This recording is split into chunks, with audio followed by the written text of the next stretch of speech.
Sir मेरा आपसे सवाल ये है कि पाकिस्तान के पास कोई ऐसी लीगल ऑप्शन प्रोविजन मौजूद है कि मियां मोहम्मद नवाज शरीफ को वापस पाकिस्तान लाया जा सके। वैसे इश्तिहार देने का तो आज हाई कोर्ट ने कह दिया, क्या ये कार्रवाई है या सिर्फ उनको जो है वो क्या कहना चाहिए, एक बैड इंप्रेशन उनका जो है वो क्रिएट किया जा रहा है, मज़ीद तंग किया जा रहा है उनको? देखिए, ये एक बड़ा संजीदा सवाल है जिसका बहुत गैर संजीदगी से लोग इसको डील कर रहे हैं। पाकिस्तान और इंग्लैंड के दरमियान में कोई एक्स्ट्रेडिशन की ट्रीटी नहीं है, ये बात मुसलमा है और उसके ऊपर बहुत सारी जजमेंट्स भी हैं। दूसरा तरीका, जो दूसरी बात है वो ये है कि एक फॉरेन सॉइल के ऊपर, यानी किसी और मुल्क में आपके समन्स को जो है उनको जारी करना, उनको प्रोसेस करना, उसकी सर्विस करना, उसका एक तरीका है और आपने उसके ऊपर सिग्नेचर्स किए हुए हैं। हाई कोर्ट को भी शायद प्रॉपर्ली असिस्ट नहीं किया गया कि फॉरेन सॉइल पे या कोई दूसरे मुल्क में जब कोई मौजूद हो तो उनके समन्स के लिए जो तरीकाकार है उसको आपको अडॉप्ट करना पड़ता है। तीसरी बात ये है कि इसके अंदर जो पॉलिटिकल एलिमेंट है वो इतना ज़्यादा उजागर हो चुका है, इतना ज़्यादा बढ़ चढ़ के सारी चीज़ आ चुकी है कि इसमें अगर एक्सट्रेडिशन ट्रीटी भी होती तो भी इस तरह के केसेस में एक्सट्रेडिशन मुमकिन नहीं है और वो उसको डिनाई कर देते। तो ये संजीदा बातें हैं और इनको संजीदगी ही से लेना चाहिए। अच्छा सर, ये मुझे बताइएगा अशरफ साहब कि अभी आपके सामने बहुत सारी ज़ाहिर खबरें आ रही हैं, ये जो FIR कटी है मियां नवाज शरीफ साहब के ख़िलाफ़ और बहुत सारे पार्टी ओहदेदारान के ख़िलाफ़ गद्दारी की, इस FIR का नुकसान क्या ये नहीं हो सकता या ये FIR किसी नुकसान की वजह नहीं बन सकती कि ब्रिटिश गवर्नमेंट ये अखज़ करे या ये लोग ब्रिटिश गवर्नमेंट को जाके कहें कि हमारे ख़िलाफ़ मुल्क के अंदर इस किस्म की महाजराई हो रही है, हमारे ख़िलाफ़ इस किस्म की नाकाबंदी की जा रही है, क्योंकि ऐसे मेरी इत्तला के मुताबिक, मेरी इल्म के मुताबिक ऐसे शख्स को बरतानिया उस मुल्क के हवाले नहीं करता।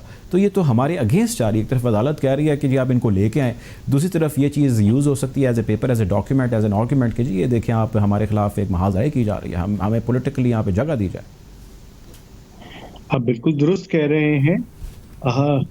इसीलिए मैंने कहा कि इस सारे मामले को बहुत गैर संजीदा तरीके से लिया जा रहा है और जो जग हंसाई हमारे मुल्क की पूरी दुनिया में हो रही है कि जब आपका वजीर आज़म मुल्क से बाहर जाके सिर्फ और सिर्फ अपने मुल्क की करप्शन की बात करेगा तो मुझे बताएं कि यहाँ पे कौन आके इन्वेस्टमेंट करेगा।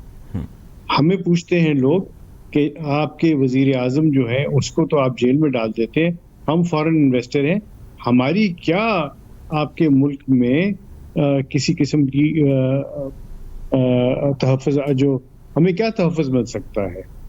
ECL हमारे मुल्क में है, आप किसी को भी मुल्क से बाहर जाने से रोक सकते हैं, आप उनको जेल में डाल सकते हैं, आप उनको पाबंद सलासिल कर सकते हैं। और ये जो अब लेटेस्ट जो FIR काटी गई है, देखते रहिए ये तो कानून के भी खिलाफ है। 196 में लिखा हुआ है कि इस तरह की FIR फेडरल गवर्नमेंट से इजाजत लिए बगैर नहीं हो सकती।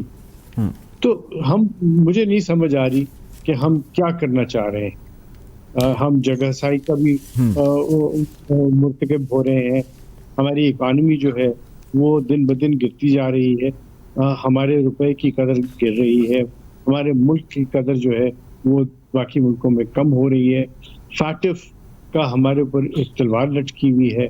हम अपने कवानीन को अब दूसरे ममालिक के कहने के ऊपर, और फाटिफ, माइंड यू, फाटिफ एक वॉलंटरी ऑर्गेनाइजेशन है, फाटिफ कोई ऐसा ट्रीटी नहीं है, लेकिन उसके बावजूद आप अपने कवानीन को उसके मुताबिक ढाल रहे हैं। तो ये सब लम्हा फिक्रिया है, हमें बहुत एहतियात से। सर, आपने फैटफ का जिक्र किया, मुझे थोड़ी रहनुमाई कीजिएगा। ये जो फैटफ की तरफ से एक चेकलिस्ट दी गई है कि जी आप ये कवानीन को मंजूर कराएं, अपोजिशन ने बड़ा इस पर रिएक्शन दिया, आपके सामने है। उन्होंने कहा कि हमने 13-14 कवानीन पास करा दिए, 1-2 पे हमारे तहफ़्फ़ुज़ात थे, जिसमें गालिबन एक वो बिल था जिसमें 160 दिन के लिए वो आपको अरेस्ट करेंगे अगर आप पे मनी लॉन्ड्रिंग के हवाले से कोई शुबा है, कोई शक है और उसके बाद आपको रख लेंगे और शायद अदालती रिमांड भी नहीं लिया जाएगा।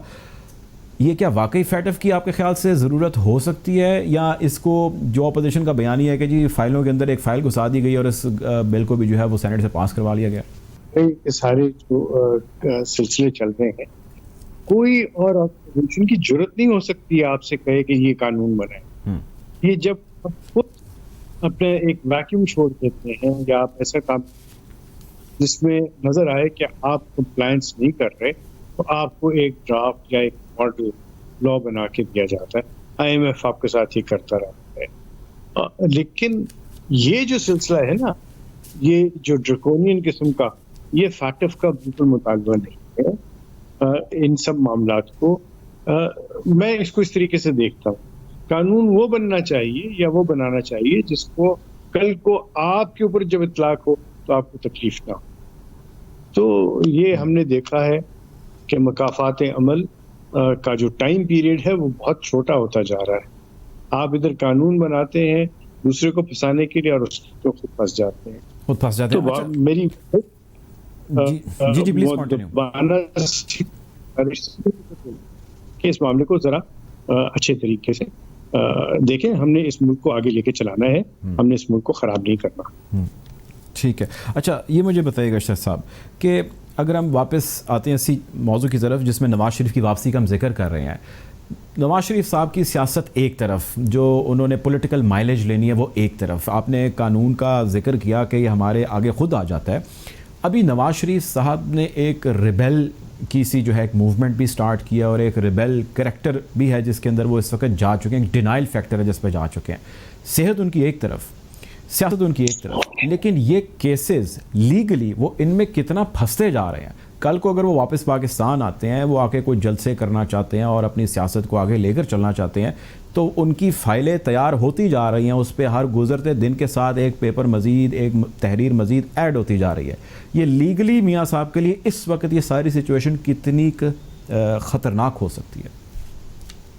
मियाँ साहब के लिए शायद ये कोई यूनिक बात नहीं है, कोई पहली दफ़ा नहीं हो रहा। इससे पहले आप देखेंगे कि बेनज़ीर दौर में ये केसेस बनाए गए, उनके वालिद को गिरफ्तार किया गया, उनको दफ्तर से उठा के ले गए, उनके भाई को, उनके भतीजे को, उनके बाकी अहले खाना को ये सब कुछ किया गया। पाबंद सलासल हुए, केसेस चले, केसेस बने, फिर उनमें से वो बरी हो गए, फिर वापस इक़्तिदार में आए। फिर परवेज़ मुशर्रफ के दौर में पाबंद सलासल हुए, नैब के केसेस बने, कन्विक्शंस हुई और इनके सारा ख़ानदान बंद हो गया, बच्चे भी बंद हो गए, बहुत प्रॉपर्टीज कॉन्फिस्केट कर ली गई, ये सब कुछ हुआ। उसके बाद दोबारा ये सारा सिलसिला हुआ, he came back again, so it's nothing new for him. याद रखिए कि जब भी कोई पॉलिटिकल बेसिस के ऊपर, पॉलिटिकल विक्टिमाइजेशन पे या इस तरह की कोई चीज़ की जाएगी जिसमें आप कानून का सहारा लेके किसी के ऊपर पाबंदियां लगाएंगे या उसको पाबंद सलासल करेंगे, तो वो उसके लिए बढ़ाई का बन सकता है, उसको पस्ती की तरफ नहीं लेके जाता। सारी दुनिया जो है, जरूरत नहीं है, जितने भी केसेस बनते जाएं, जब वो आएंगे तो एकदम से वाइट वॉश सारा हो जाएगा, क्लीन चिट मिल जाएगी।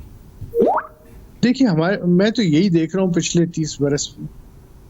आप यही देख रहे हैं 30 बरस में, वेरी इंटरेस्टिंग। अच्छा, ये बताएं अशरफ साहब कि जिस केस में इनकी सज़ा है, उनके जो जज साहब हैं मलिक साहब, अरशद मलिक साहब, आपको पता है उनका एक वीडियो आया और उस पर एक बड़ी कंट्रोवर्सी थी और उसके बाद जो सारा सिलसिला बना, उनकी जजमेंट को लेके बहुत सारे सवालात और क्वेश्चंस उठे और उठ रहे हैं आज भी। उन्होंने गो के दोबारा रब्ता किया अदालत को उस हवाले से, उस फैसले के हवाले से। अपील में क्यों नहीं जाती मुस्लिम लीग नून? मियाँ साहब अपील में क्यों नहीं जाते? वो कहते हैं कि जी फैसला ही नहीं ठीक, ये तो जज साहब जो है वो उनका स्कैंडल सामने है। अपील जो है उनकी वो पेंडिंग है, लेकिन सबसे बड़ी अदालत जो है वो अवाम की अदालत है। याद रखिए कि सोहरावर्दी को भी और बाकी इस तरह के बहुत मुअज़्ज़ज़ लोगों को भी गद्दार डिक्लेयर किया गया, उनको करप्शन के मुकदमात में किया, लेकिन नाम किसका चल रहा है? सोहरावर्दी का ही नाम चल रहा है ना। याद रखिए, पॉलिटिकल जो चीज़ें हैं उनको आप कोर्ट्स के ज़रिए या कोर्ट प्रोसेस के ज़रिए नहीं कुचल सकते। आप उसको ताकत के ज़रिए भी नहीं कुचल सकते। सियासत का काम जो है वो सियासतदानों के साथ है, सियासत में होना चाहिए और सबसे बड़ी अदालत अवाम की अदालत है, जो ये फैसला करेगी कि उनके लिए कौन काबिल कबूल है। ठीक है। आपने सर रिसेंट एक इंटरव्यू आया होगा, गालिबन आपने देखा है आया, डीजी FIA साबिक थे बशीर मेमन साहब का। अगर उस इंटरव्यू से आपकी नज़र गुजरी है तो हमें थोड़ा सा बताइएगा। जिस किस्म के एलिगेशन उन्होंने इमरान खान साहब और उन अपने उस सारे दौर के बारे में इमरान साहब के प्रेशराइज़ करने के हवाले से लगाए, इस सारी सूरत हाल के बाद कितना ट्रांसपेरेंट रह जाता है ये सारा एहतसाब का अमल? ट्रांसपेरेंसी मुझे कहने की कोई ज़रूरत नहीं है। चीफ जस्टिस आसिफ सईद खान खोसा साहब ने भी अपनी तकरीर में भी और अपने फैसलों में भी ये कहा है कि ट्रांसपेरेंसी नैब की या एहतसाबी अमल की मशकूक है। ये तो चीफ जस्टिस यानी एपेक्स कोर्ट के उनका ये कहना और ये सारा, तो ये सिर्फ उनका, ये तो मैं आपको एक बता रहा हूँ, बहुत सारी आपको जजमेंट्स नजर आ जाएंगी। चीफ जस्टिस असर बिन अल्लाह साहब ने भी ट्रांसपेरेंसी के ऊपर सवाल उठाया है। जस्टिस मकबूल बाकर की एक बहुत ही जबरदस्त जजमेंट है, बहुत खूबसूरत जजमेंट है, उसमें भी उन्होंने इस ट्रांसपेरेंसी के ऊपर उंगली उठाई है, उसको पॉइंट आउट किया है कि ये बिल्कुल ट्रांसपेरेंट नहीं है। जो इंटरनेशनल इदारे हैं वो भी इसकी ट्रांसपेरेंसी के ऊपर सवालिया निशान लगाए बैठे हैं। मुझे आप बता दीजिए, एक आम आदमी से पूछिए कि ये ट्रांसपेरेंट है, तो जवाब आपको एक ही मिलेगा कि शायद ट्रांसपेरेंट नहीं है। बिल्कुल ठीक है। बहुत